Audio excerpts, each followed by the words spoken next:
We're going to try to make this as quick as possible. I have to think that there are many of you out there that had or have the same question that I had, and that is that you have an antenna you love a lot, the DX Commander. You know it's a great value, it's well engineered, it looks cool, and it works extremely well. It lives up to its name, DX Commander. And the question is, can I take it out for parks in the ear activations, or even possibly just, is there anything I can do to speed up the process of putting it up? Now I have to say that in looking for an answer to those questions, I first went and watched the video done by Matt. I'm not going to say his last name because I don't know how to pronounce it. Dale Carnegie said that a person's name is the most important word in the language, so I'm not going to mess it up, but it's an excellent video, just concise and great tips. 3 things that really helped me out a lot, I'll just mention specifically, so thank you, Matt. Number 1 is that you talked about just color coding the elements and the plates, and that was helpful. Number 2, the alligator clips on the radials works great for just parks in the ear activation and saves so much time. And then thirdly, the fun over-under method of coiling up radials, which then helps when you deploy them at your next activation. I not only do that for the radials, but I also do it for garden hoses, and I also do it now with electrical cords. Now I will say that it takes me about 20 minutes to get the antenna up, and it could be done a lot quicker than that even, but I have chose to not do certain things. The bottom line is that I'm not concerned about the 20 minutes. I'm going to get what I want, and I'm going to be able to go to a place that has a beautiful view that's going to probably be a higher elevation, working great with the vertical antenna, and I'm going to be able to just sit there and enjoy radio operation for 3.5 to 4 hours, getting as many contacts as possible while enjoying God's beautiful creation. Let's talk about the 3 things that I typically take relative to the antenna when I go out to a park. First of all, clearly you take the antenna. I use the DX Commander Classic. I, for the life of me, cannot figure out a single reason why I would ever want the Expedition model. This model has slightly thicker walls, less sections to pull out and clamp or fasten. And the only reason that I personally can say, boy, I would like an Expedition, and I've thought about this often, is if I go visit some place many states away and I choose to fly, this is not going to fit, this length is not going to fit in a checked bag. But the Expedition model easily would fit in a checked bag. So we're talking about here the DX Commander Classic. You'll notice that when I travel, I leave the plates on, and I'm not concerned about carrying this in my hand. I mean, I've walked on a winter day 12 miles up and down mountains with a lead pipe in my hand, sometimes called a flintlock muzzle loader. So I wouldn't be concerned about carrying this. And I actually have a backpack that it would fit, at least on the outside, handedly. As far as wing nuts, you'll maybe notice that I did remove the wing nuts around the ground plate because they just get in the way when I'm using the alligator clips that Matt suggested that you use. And additionally, when you get on site, why not go and loosen the wing nuts all the way around for the elements? Just assembly line process probably saves you a couple of seconds. So there's the antenna as I would haul it in my van. Typically I'm just setting up close to a parking area or not really walking a very long distance. Secondly, be a camper, have a mallet handy for your stakes with a little hook to pull them out by whatever hook the stakes happen to have on them. And lastly, I would like to show you my secret weapon. Let's just call it the bucket. And the bucket has 2 things in it that I think you're going to really appreciate.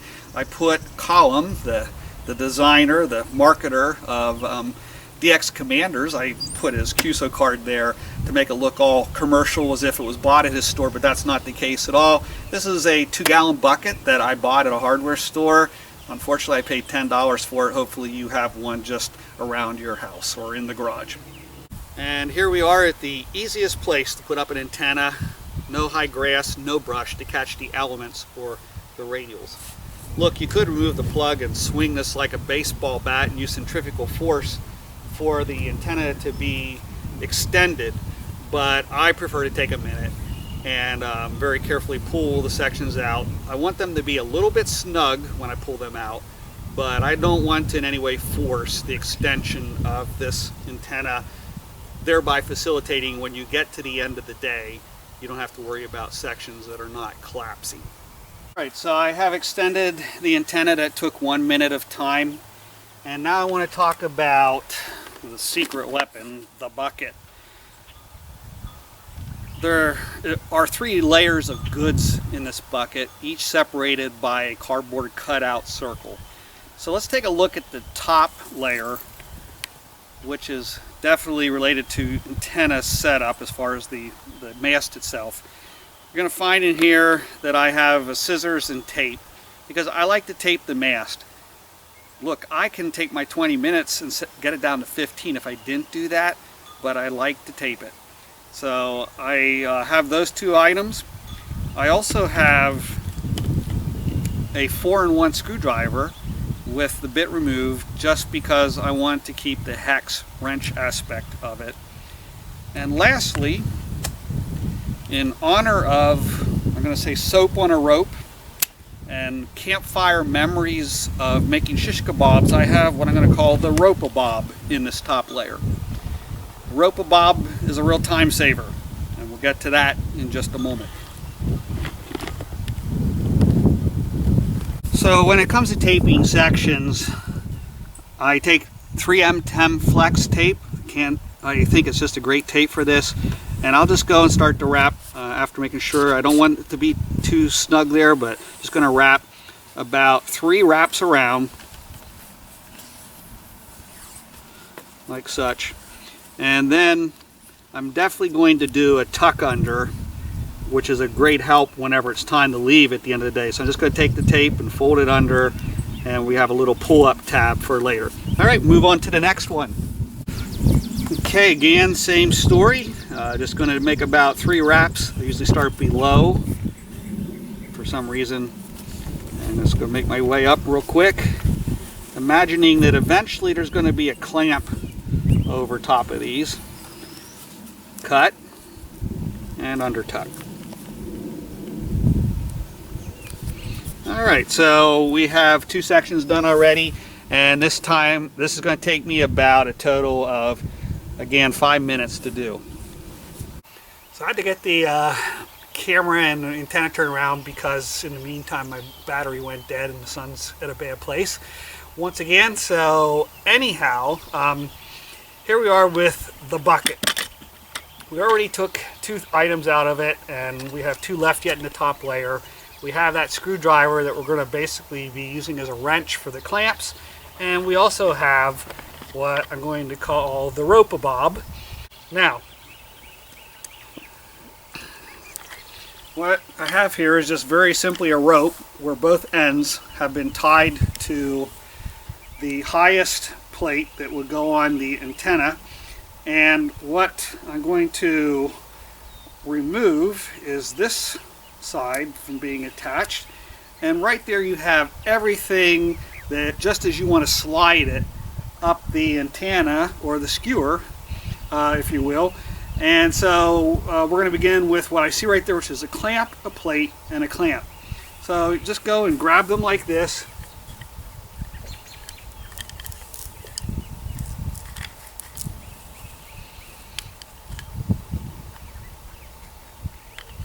And we're off and running.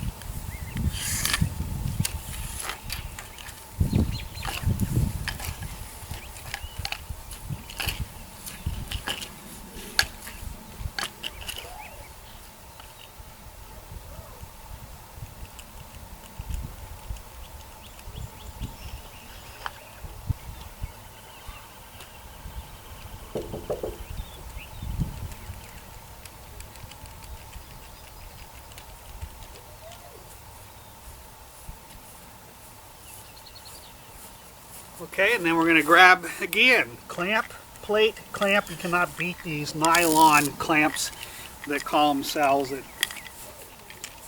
the DX Commander site. Again, just slide them on, and we're on our way.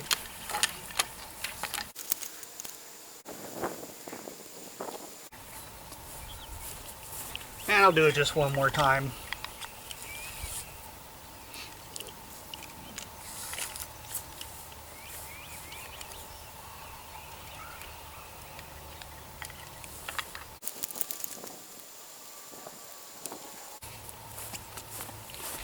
And we're at the point where all we have left anymore is just one clamp and also that top plate.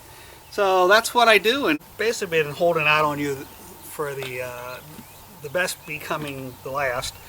And that has to do with something I was kind of trying to hide the whole time, and that is that if you look on the back of the bucket, I have slits cut. These are my elements right here, the 6 elements, and I can slide the fork terminals through this hole. And then these are my 11 bunches of radials. Some bunches have 3 radials and some bunches have 4.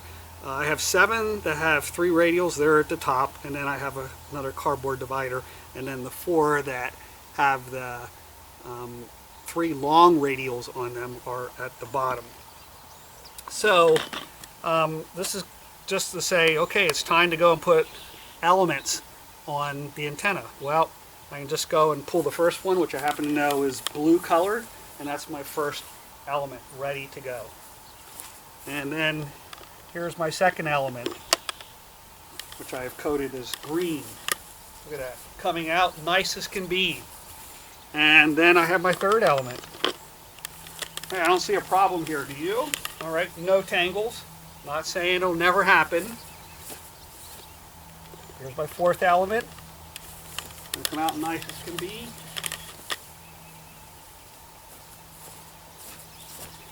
Element number 5. I wouldn't recommend trying to take 2 of these at the same time.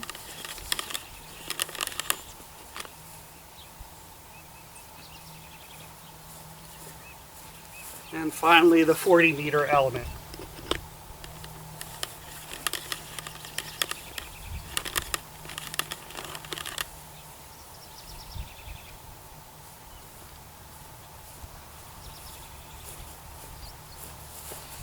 Okay, and I guess the 40-meter element, I did get a slight tangle at the end of it, but point is that it's just a great way to pull them out and be ready to go. If I want to start to take out the radials,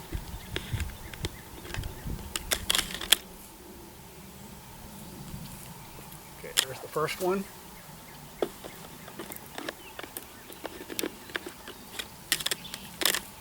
Second one.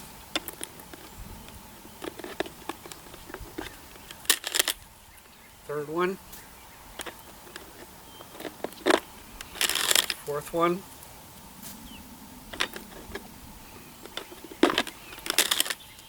Fifth one. Sixth one. Seventh one. Oh, by the way, I have one more layer here. I have longer radials. I have 4 of those. So here goes the longer radials.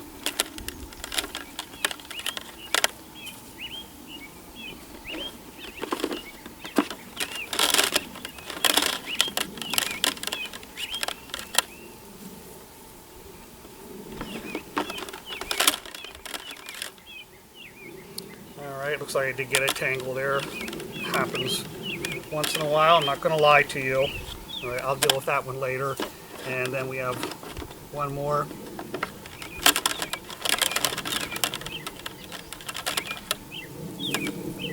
All right, so all my radials are out. Didn't have to unpackage anything to get them out. And so I just go and use the over-under that Matt talked about, putting them back in and just putting the alligator clip, basically sticking the alligator clip from the inside to the outside, and that alone has saved me a lot of time.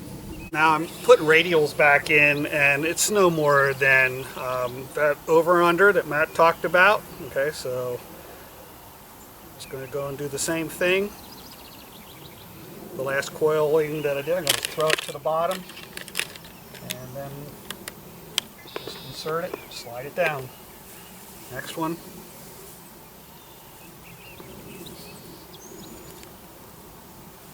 Going to worry about that, just make it at the bottom, put it through the hole, put it down. And one more set of radials.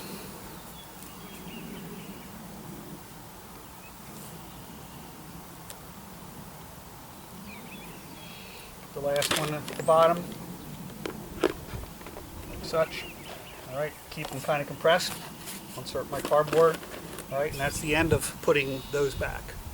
So the two things that I think I really brought into this was the use of the rope with the plates on it. Definitely, I just think it's a great organizational scheme. And secondly, the bucket, or basically managing the wire, was a problem for me that took time. And so it just really solved a lot of issues for me. Now I do want to say that you can additionally save time by not doing the taping. You can save time by maybe not putting on the 30-meter radial because you don't use 30 meters when you're out doing voice with POTA. And also I saw that the new Expedition model has slits or slots cut into the plates that you no longer have to thread the elements through, and the threading isn't a big deal for me, but I can see how it would speed the process up. So I can see how someone can easily get this down to something between 10 to 15 minutes in terms of getting the DX Commander up. So I'm going to pack this stuff up. It almost is packed up. And tomorrow I'm going to go to Bald Eagle State Forest. I'll give you a view before this video ends. I hope that I helped you out getting the DX Commander up for Parks on the Air.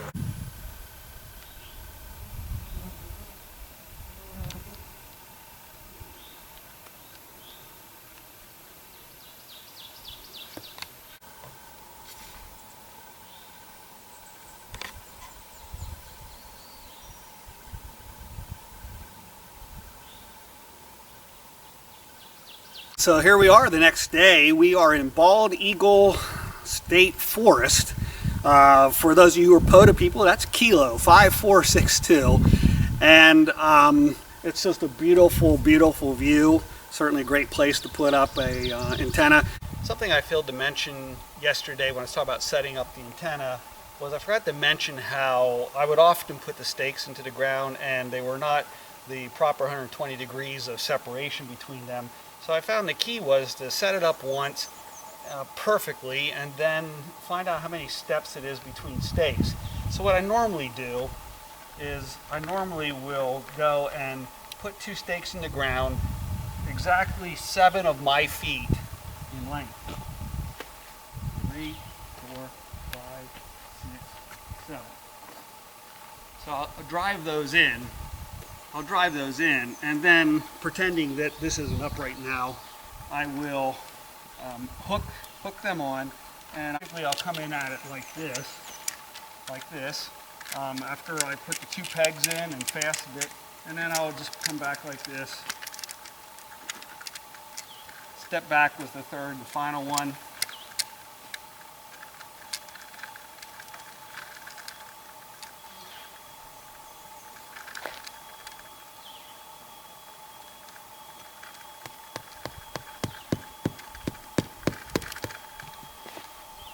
Now, after having done that, I'll typically go and just make some last minute adjustments however I want it, and then I'll finish driving the peg in the rest of the way.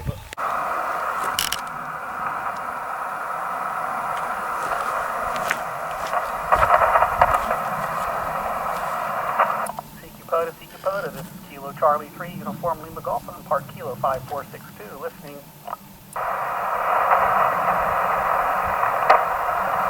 CQ POTA, this is Kilo Charlie 3, Uniform Lima Golf. I'm in Park Kilo 5462. Here's that.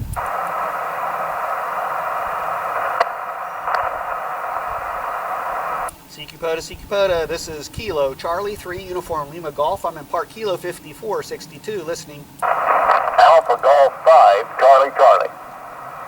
I hear you nice and loud, Alpha Golf 5, Charlie. QSL? QSL, I've got you a 5-5 in Arkansas today.